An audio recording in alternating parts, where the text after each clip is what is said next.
2016. Há 2 semanas, digo, ele mandou-me um e-mail, peço desculpas. Hope estendeu minha mão, aceito-a e deixo-me cair pesadamente no assento. Obrigado. Podia ter dito a Gav e a Hope que Mickey estava de regresso a Enderbury. Devia ter sido a primeira coisa a fazer. Não sei a certo por que motivo não fiz. Talvez por curiosidade. Ou porque Mickey me ter pedido que não dissesse a ninguém. Ou talvez quisesse descobrir por mim qual era o intuito dele. Já sabia um pouco do historial do nosso velho amigo. Tinha-o lido alguns anos antes. Tédio, a mistura com muito vinho. O nome dele não tinha sido o único que procurara no Google, mas fora o único a apresentar resultados. Tinha se safado bastante bem. Trabalhava para uma agência de publicidade, daquelas que têm uma mutação vocálica no nome e a aversão a letras maiúsculas. Havia fotos dele com clientes no lançamento de produtos, a erguer taças de champanhe e a exibir um daqueles sorrisos que são a garantia da choruda reforma de qualquer dentista. Nada disto foi surpresa. Mickey era o gênero de miúdo capaz de triunfar pelos seus méritos. Era muito criativo, em geral em relação à verdade, o que lhe dava imenso jeito naquela profissão. No e-mail, Mickey tinha mencionado um projeto em que andava a trabalhar. Qualquer coisa que seria mutuamente benéfica. Tenho a certeza de que não tenciona preparar uma reunião com os antigos colegas de escola. Só consigo imaginar uma razão para Mickey querer contactar-me ao fim de todo este tempo. E essa razão é ele estar decidido a enterrar uma faca sem gume numa lata ferrugenta e fechada, repleta de vermes apodrecidos. Não digo nada disto a Gav nem a Hope. Fricciono a cara, que lateja, e relancei os olhos pelo pub. Não tem mais do que um quarto da capacidade. Os poucos clientes desviam rápidos o olhar de volta às cervejas ou aos jornais. Bem, a quem se iam queixar? Não é provável que Gav se expusesse a si mesmo do seu pub por ter feito uma cena. Como descobriste? Pergunto. Foi o Hope quem o viu, respondeu Gav. Na rua principal era ele inteirinho sem tirar nem pôr. Estou a ver. Até teve a disfarçatez de me cumprimentar. Disse que te tinha vindo fazer uma visita. Fiquei admirado por não teres dito nada. Senti a irritação a crescer. O velho Mickey de sempre. A espalhar a confusão como de costume. A empregada do bar traz uma cerveja e pôs-a descuidadamente no tampo da mesa a esparrinhar uma parte. Uma rapariga simpática, digo para Gav, de temperamento afável. Gav esboça um sorriso relutante. Peço desculpa, repito para ele. Devia ter te contado. Podes crer, porra, resmungou. Pensava que éramos amigos. Por que não disseste nada? Perguntou Hope. Porque ele me pediu, até termos conversado. E tu concordaste? Creio que lhe quis dar o benefício da dúvida. Não te devia ter batido, diz Gav, que bebe um gole de Diet Cola. Perdi a cabeça. Voltar a vê-lo trouxe de novo tudo a lume. Olho, nenhum de nós é um fã de Mickey Cooper, mas Gav odeia-o mais do que qualquer de nós. Tínhamos 16 anos, houve uma festa, não pude ir ou não me convidaram. Já não me recordo bem. Mickey meteu-se com uma rapariga que Hope andava a catrapiscar. Gerou-se uma discussão. Gav meteu-se nos copos e alguém convenceu Mickey a levá-lo a casa. Mas nunca lá chegaram porque Mickey virou o volante numa estrada em linha reta e chocaram contra uma árvore. Mickey esteve uma semana em coma, mas recuperou miraculosamente. Quanto a Gav Gordo, bem, o Gav Gordo fraturou várias vértebras, sem remédio possível. Desde então, anda numa cadeira de rodas. Descobriu-se que Mickey bebera muito além dos limites, apesar das suas afirmações de que não tinha bebido nada toda noite além de Diet Cola. O Gav Gordo e o Mickey nunca mais se falaram. E tanto Hope como eu nunca falamos no assunto. Há coisas na vida que conseguimos alterar, o peso, a aparência, até o nome. mas há outras que, por muito que se deseje e tente, nunca conseguimos modificar. São essas as coisas que nos moldam, não as que conseguimos alterar, mas aquelas que não conseguimos. Portanto, por que razão voltou? Perguntou Gavin. Não explicou lá muito bem. Que disse ele?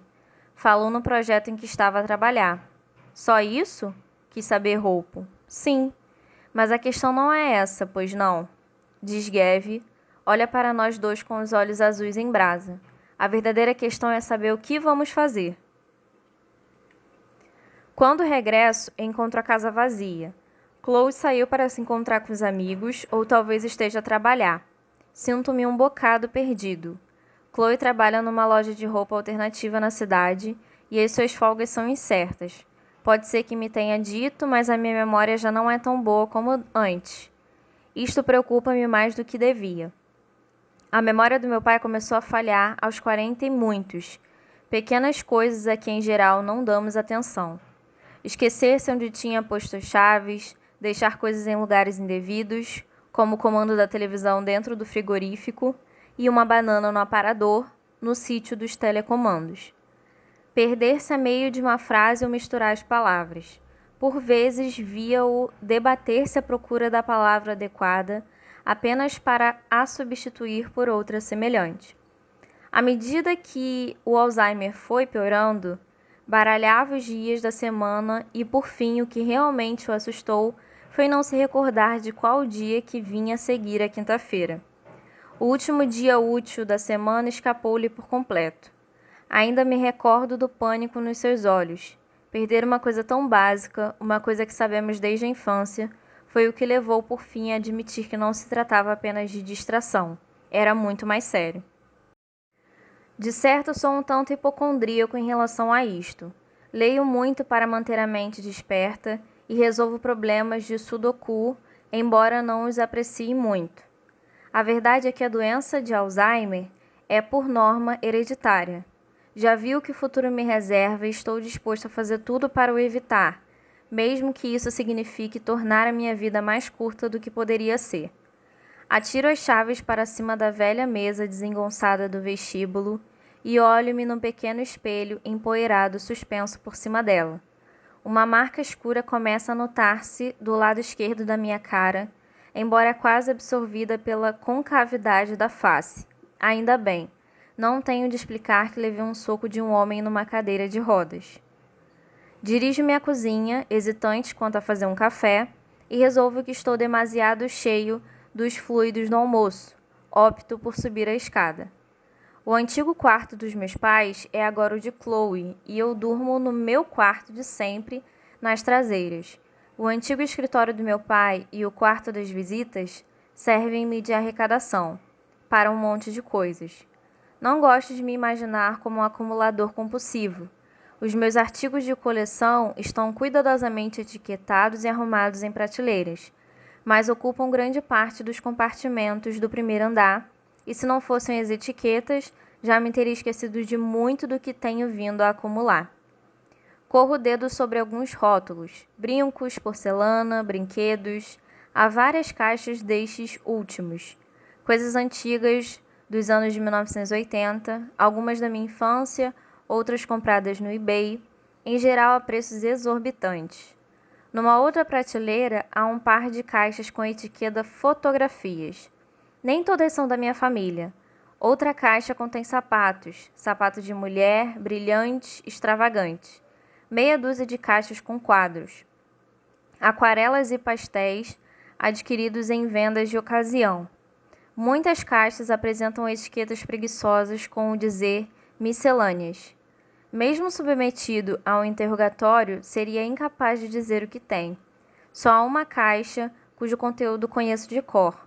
Folhas de papel datilografadas, um par de sandálias velhas, uma t-shirt suja e uma máquina elétrica de barbear nunca utilizada. A etiqueta desta caixa reza apenas Pai. Sento-me à secretária. Tenho a certeza de que Chloe não está em casa nem regressará tão depressa, mas mesmo assim fecho a porta. Abro o subscrito que recebi esta manhã e volto a examinar o conteúdo. Não tem nada escrito. Contudo, a mensagem é muito clara. Uma figura apenas esboçada com um nó em volta do pescoço. Desenhada a lápis, o que está errado. Talvez por isso, ou para me avivar a memória, o remetente incluiu outra coisa. Volta o subscrito ao contrário e a coisa cai sobre a secretária, envolta numa pequena nuvem de pó, um pedaço de giz branco. 1986. Desde aquele dia na feira, o terrível dia na feira, como me habituei a pensar nele, nunca mais estivera com o Sr. Halloran. Quero dizer, já o tinha visto, a deambular pela cidade, a passear junto ao rio, na festa de aniversário do Geve Gordo, mas nunca havíamos falado. Pode parecer estranho, tendo em consideração o que acontecera, mas lá, por termos sido apanhados juntos naquela situação horrível, isso não queria dizer que nos sentíssemos presos por um laço qualquer. Eu, pelo menos, não pensava assim. Ainda não.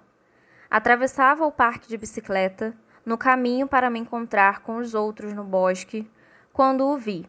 Estava sentado num banco, com um bloco de desenho no colo, e ao lado um pequeno tabuleiro com o que me pareceu serem lápis. Vestia jeans pretos, camisa branca folgada, com uma gravata estreitíssima e calçava botas grossas. Como sempre, trazia na cabeça um grande chapéu para se proteger do sol. Mesmo assim, admirei-me que não estivesse derretido. Fazia calor e eu só trazia uma t-shirt sem mangas, calções e uns tênis velhos.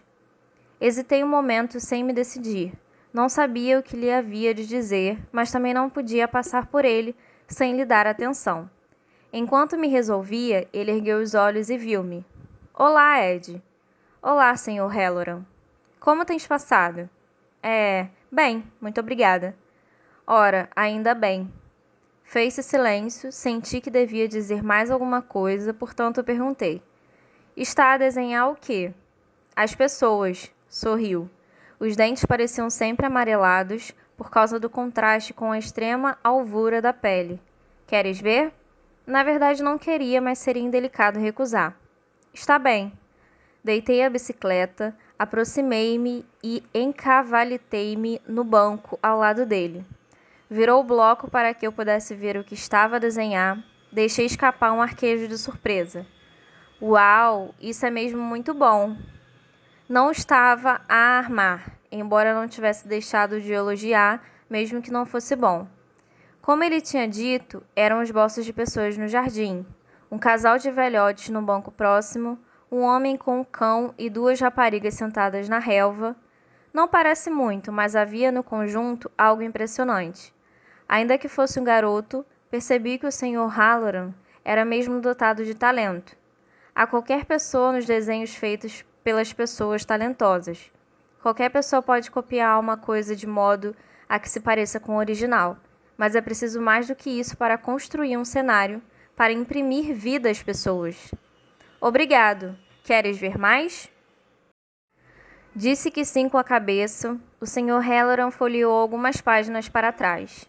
O retrato de um velho de gabardina com um cigarro quase se conseguia cheirar as volutas do fumo acinzentado. Um grupo de mulheres a tagarelar numa das ruas pavimentadas com seixos nas imediações da catedral. A catedral, da qual não gostei tanto como das pessoas e... Não te quero maçar, disse o Sr. Halloran, a afastar de repente o bloco, sem me dar tempo a ver o desenho seguinte. Apenas captei um relance de cabelos escuros compridos e de um olho castanho. Não massa nada, repliquei. Gosto mesmo deles. Na escola vai ensinar-nos desenho? Não, vou ensinar inglês. A arte é apenas um entretenimento. Está bem. De qualquer maneira, não me interessava muito pelo desenho. Por vezes, garatujava bonecos das minhas personagens favoritas das histórias aos quadrinhos, mas não eram bons. No entanto, gostava de escrever. Inglês era a minha disciplina preferida.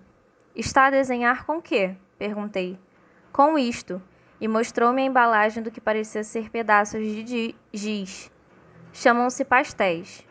Parecem giz. São do mesmo gênero. O Geve Gordo recebeu uma prenda de paus de giz pelo aniversário, mas achou que não prestava. Perpassou-lhe no rosto uma estranha expressão. Ah, sim? Por qualquer razão senti que fizera asneira. O Gav gordo às vezes é um tanto percebe mimado? Embora sentisse que estava a ser desleal, assenti. É isso, mais ou menos. Calou-se pensativo. Lembro-me de me darem paus de giz quando era garoto. Desenhávamos no passeio defronte da casa. É mesmo? Sim. Nunca fizeste isso? Tentei recordar-me, não me parecia que alguma vez o tivesse feito. Como já disse, não sou muito dado a desenhos. E queres saber outra coisa que fazíamos? Eu e os meus amigos inventávamos símbolos secretos que usávamos para deixar uns aos outros por todo lado mensagens que só nós entendíamos. Por exemplo, eu desenhava em frente da casa do meu melhor amigo um símbolo que significava ir para o jardim, e ele percebia o significado. Não podia bater-lhe a porta? Pois podia, mas não tinha a mesma piada. Fiquei a pensar naquilo, a ideia era tentadora, como pistas para um tesouro escondido, um código secreto. Seja como for, disse o Sr. Halloran quando, só percebi mais tarde, me tinha dado tempo suficiente para digerir a ideia, mas não o bastante para rejeitar. Fechou o bloco e colocou a tampa na caixa dos pastéis. Tenho de ir andando, preciso de falar com uma pessoa. Eu também tenho de ir, vou encontrar-me com os meus amigos. Foi bom voltar a ver-te, Ed. Continuas a ser corajoso. Foi a primeira vez que aludiu ao que acontecera no dia da feira. Apreciei-o por isso. Com muitos adultos seria a primeira coisa de que falariam. Como estás? Sente-se bem? Coisas assim. E o senhor também. Voltou a exibir o sorriso amarelo. Eu não sou corajoso, Ed. Não passo de um louco. Inclinou a cabeça para o lado, perante a minha expressão intrigada. Os loucos arriscam-se onde os anjos receiam pisar. Nunca ouvistes este ditado? Não, senhor. O que quer dizer? Bem, na maneira como eu vejo as coisas, é que é melhor ser louco do que anjo. Fiquei a pensar. Não percebi muito bem como a coisa funcionava. O senhor Halloran despediu-se com uma chapelada. Até mais ver, Ed. Adeus. Saltei do banco e montei na bicicleta. Gostava do senhor Halloran, mas o homem era mesmo misterioso. É melhor ser louco do que ser anjo. Misterioso e um tanto assustador. A orla do bosque acompanhava os limites de Enderbury, onde os subúrbios davam lugar aos baldios e aos terrenos agrícolas, mas não por muito tempo. A cidade começava a estender-se. Uma área significativa acabava de ser arrasada. Os tijolos, o cimento e os andaimes erguiam-se do solo. Salmon Holmes podia ler-se em letras grandes e alegres no enorme cartaz. Há 30 anos a construir lares e a conquistar corações. O estaleiro estava cercado por uma alta vedação de arame. Do outro lado eram visíveis os contornos gigantescos da maquinaria, enormes dinossauros mecânicos de momento inativos, rodeados por homens alentados de calças de ganga e coletes amarelos a fumar e a beber por canecas. Shaquin Stevens berrava no rádio. Alguns letreiros de aviso tinham sido montados na vedação. Perigo, não entrar. Pedalei ao longo da rede, depois por um carreiro estreito que conduzia aos campos, até alcançar uma pequena vedação de madeira que se podia transpor por uns degraus.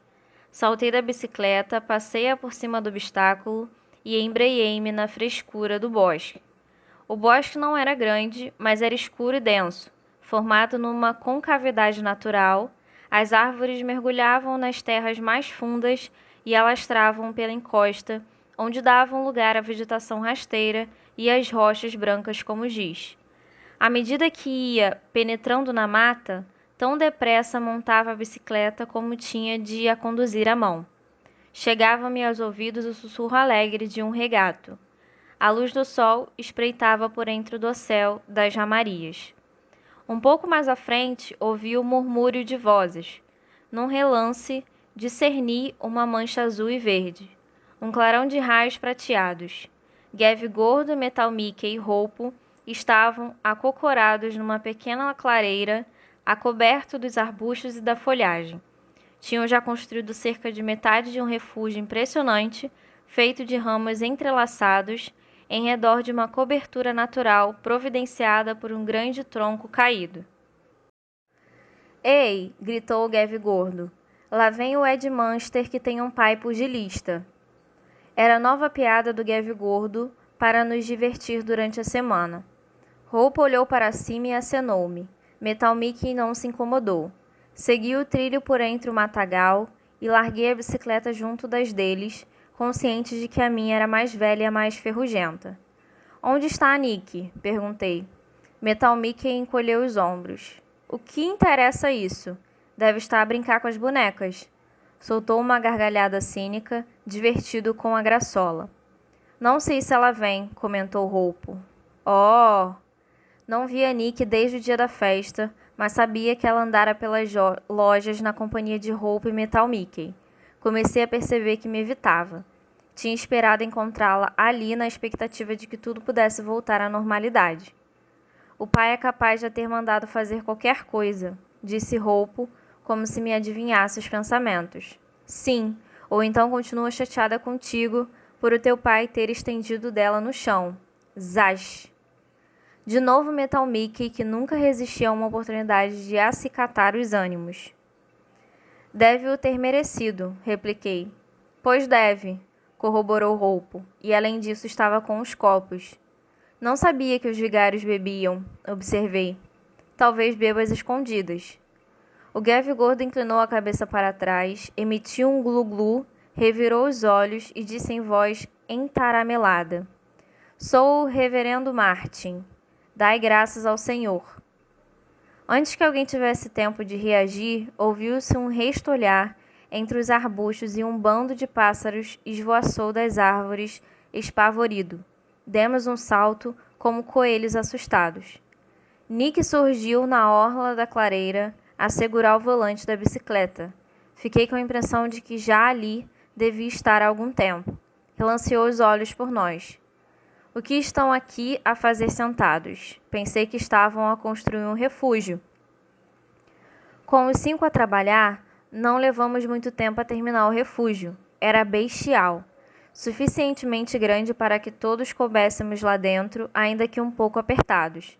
Até fizemos uma porta com ramos folhosos para fechar a entrada. Melhor do que tudo, mal se conseguia distingui-lo até se chegar muito perto. Sentamo-nos cá fora, de pernas cruzadas, suados e arranhados, mas felizes, e famintos também. Começamos a desembrulhar os sanduíches. Nick nada tinha dito sobre a festa, de maneira que fiz o mesmo. Agíamos com toda a normalidade. Quando se é garoto é assim. Conseguimos que as coisas nos passem ao lado. Quando crescemos, torna-se mais difícil. O teu pai não te preparou nenhum sanduíche? Perguntou o Gav gordo a Nick. Ele não sabe que estou aqui. Tive de me pirar sem ele ver. Toma, disse Roupo, a estender-lhe 2 sanduíches de queijo que tirou da película aderente que as embalava. Gosto do Roupo, mas naquele momento odiei-o por se me ter antecipado. Também podes ficar com a minha banana, ofereceu Gav gordo. Não gosto muito delas. E podes partilhar o meu sumo, apressei-me a dizer para não ficar de fora. Metal Mickey enfiou na boca um sanduíche de manteiga de amendoim. Não ofereceu nada a Nick. Obrigada, agradeceu Nick a abanar a cabeça. Tenho de voltar para casa. O meu pai dá pela minha falta se eu não for almoçar. Mas ainda agora acabamos de construir o refúgio, protestei. Desculpa, não posso. Levantou a manga da t-shirt para friccionar o ombro. Só então reparei na grande nódoa negra que lá tinha. O que fizestes ao ombro? Puxou a manga para baixo. Nada, fui de encontro a uma porta. Levantou-se rapidamente. Tenho de ir. Levantei-me também. É por causa da festa? Perguntei. Nick encolheu os ombros. O meu pai continua muito chateado, mas aquilo passa-lhe. Tenho muita pena, disse eu. Não tenhas, ele mereceu. Quis dizer mais alguma coisa, mas não sabia o que. Abri a boca. Qualquer coisa me atingiu na cabeça de lado. Com força, o mundo rodopiou. As minhas pernas flexionaram Caí de joelhos, agarrado à cabeça, senti os dedos peganhentos. Outra coisa passou no ar, sibilante, e por pouco não atingiu a cabeça de Nick, que gritou e se agachou. Outra grande pedra caiu no chão em frente de Hope e Metal Mickey, a provocar uma explosão de manteiga de amendoim e pão.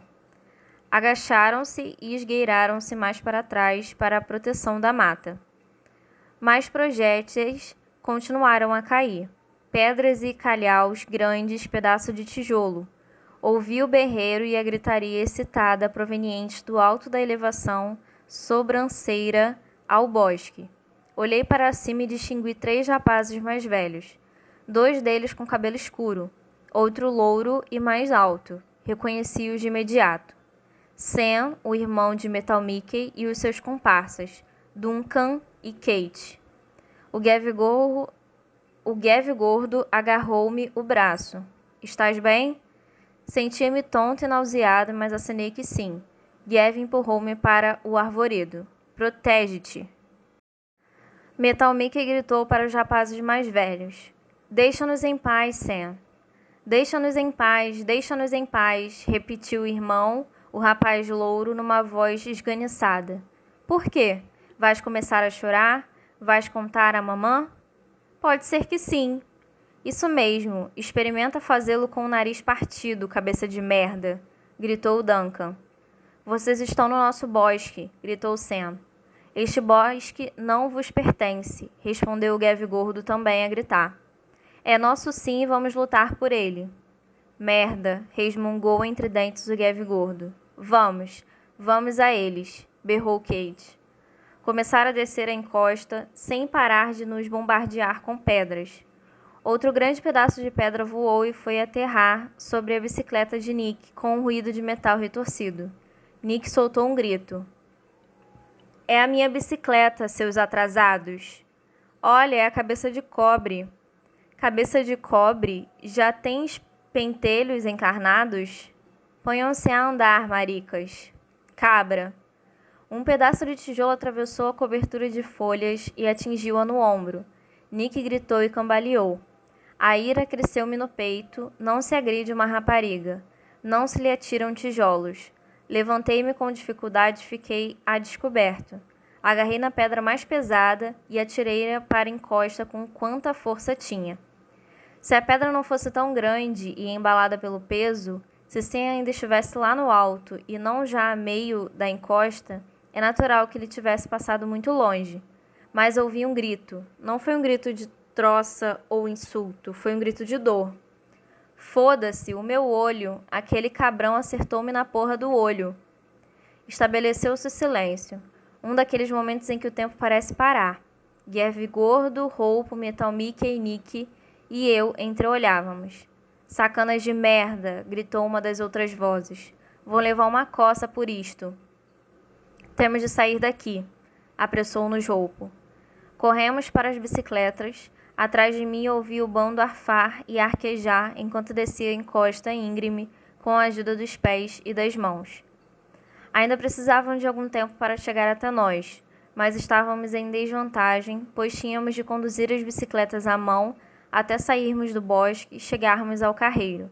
Corremos como loucos a empurrar as bicicletas contra o mato rasteiro. Lá de trás chegavam-nos o restolhar e as imprecações, não muito para trás. Tentei acelerar o passo. Hope e Metal Mickey iam mais à frente. Nick também era rápida. O Gav gordo revelou-se muitíssimo veloz para um miúdo tão grande e também tinha algum avanço em relação a mim. As minhas pernas eram as mais compridas, mas eu era uma desgraça, descoordenado nos movimentos e incapaz de correr depressa. Recordei-me de uma história de que meu pai contava sobre vencer um leão em corrida. Não se tratava de ser mais veloz do que o leão, bastava ser mais veloz do que o mais lento dos fugitivos. Infelizmente, era eu. Irrompemos das sombras da mata para a luz ofuscante do sol e o carreiro estreito. Mais à frente, era visível a escada da vedação de madeira. Olhei de relance para trás.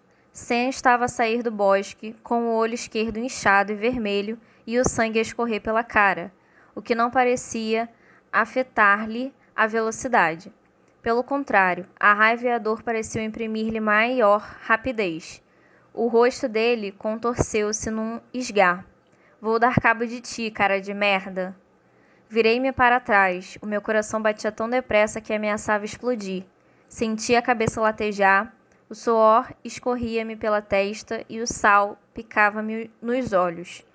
O Hope e Mickey chegaram à escada, atiraram as bicicletas e saltaram para o outro lado. Nick seguiu atrás deles, também a atirar a bicicleta e a trepar com a agilidade de um macaco. Sem largar a bicicleta, o Gav gordo subiu os degraus com dificuldade e passou a barreira.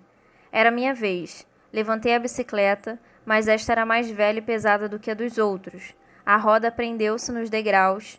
Um pedaço de madeira estalou-se entre os raios. Merda! Debati-me com a bicicleta, mas só consegui que ela ficasse ainda mais presa. Tentei erguê-la, mas era pequena e a bicicleta pesada, além de estar cansado de correr e do esforço de construir o refúgio. Deixa-a ficar, gritou-me o Gav gordo. Para ele não fazia diferença, com a sua bicicleta de corrida novinha em folha. A minha devia parecer-lhe um monte de sucata. Não posso, arquejei, foi um presente de aniversário. O Gav gordo virou-se, Hope e Nick voltaram atrás. Após um segundo de hesitação, Metal Mickey fez o mesmo. Puxaram do outro lado enquanto eu empurrava do meu. Um dos raios dobrou e a bicicleta soltou-se. O Gav gordo cambaleou para trás quando ela caiu no chão. Galguei os degraus e passava a perna por cima do topo quando alguém me puxou para trás pela t-shirt. Por pouco não caí, mas consegui deitar a mão ao poste da vedação. Virei-me. Atrás de mim, Sam parecia enorme, o punho cerrado sobre a minha t-shirt. Sorriu entre os fios de sangue e de suor, os dentes assustadoramente brancos em contraste com o vermelho do sangue. O olho em bom estado cintilava de fúria febril. Estás morto, cara de merda! Impelido por um medo visceral, desferi um pontapé com quanta força tinha. Acertou-lhe na boca do estômago e ele dobrou-se a grunhir de dor. A mão que me agarrava a t-shirt afrouxou o aperto.